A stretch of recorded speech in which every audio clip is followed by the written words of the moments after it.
বন্যা দুর্গতদের সাহায্যার্থে বিভিন্ন দাবিতে মঙ্গলবার সিপিআইএম পশ্চিম জেলার উদ্যোগে পশ্চিম জেলা শাসকের নিকট গণডেপুটেশন প্রদান করা হয়। এদিন ওরিয়েন্ট চমুনিতে জমায়েত হয়ে শহরে একটি মিছিল সংঘটিত করে সিপিআইএম। মিছিল থেকে আওয়াজ ওঠে, রাজ্যের ভয়াবহ বন্যাকে জাতীয় বিপর্যয় হিসেবে ঘোষণা করতে হবে, পাশাপাশি বন্যায় ক্ষতিগ্রস্তদের ক্ষতিপূরণ ও কাজ, খাদ্য, ঘর পুনর্নির্মাণ, কৃষকের জমি, গবাদি পশু, পাখির ক্ষতিপূরণের দাবিও ওঠে এদিনের এই মিছিলে সিআইটিও নেতৃত্ব মানিক দে, শঙ্কর প্রসাদ দত্ত সহ সিপিআইএম পলিট ব্যুরো সদস্য মানিক সরকারও অংশগ্রহণ করেন। গোমতী জেলা, সিপাহীজলা জেলা, পশ্চিম জেলা মারাত্মকভাবে ক্ষতিগ্রস্ত হয়েছে এবং তার পাশাপাশি খোয়াই জেলা, ধলাই, ঊনকোটি এবং উত্তর জেলাও ক্ষতিগ্রস্ত হয়েছে। এই ক্ষতিগ্রস্ত মানুষের জন্য বন্যার বিপদের আশঙ্কা করে আমাদের সরকারি স্তরে বিভিন্ন দপ্তর আছে।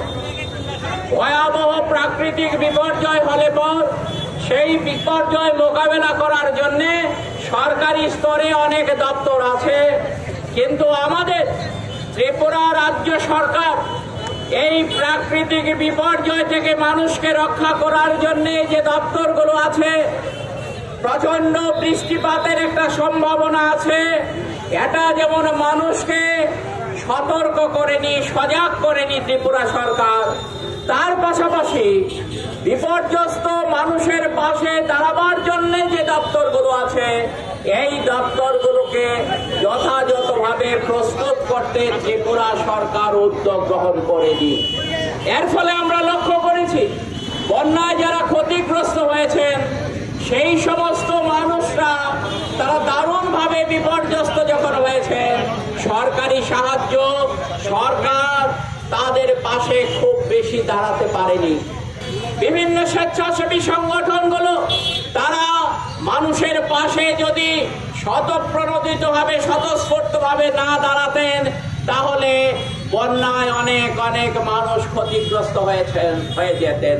আপনারা শুনেছেন তাহলে এভাবে মানুষের পাশে বিভিন্ন গণতান্ত্রিক সংগঠনগুলো দাঁড়িয়েছেন, সরকারের দিক থেকে উদ্যোগ আমরা লক্ষ্য করিনি।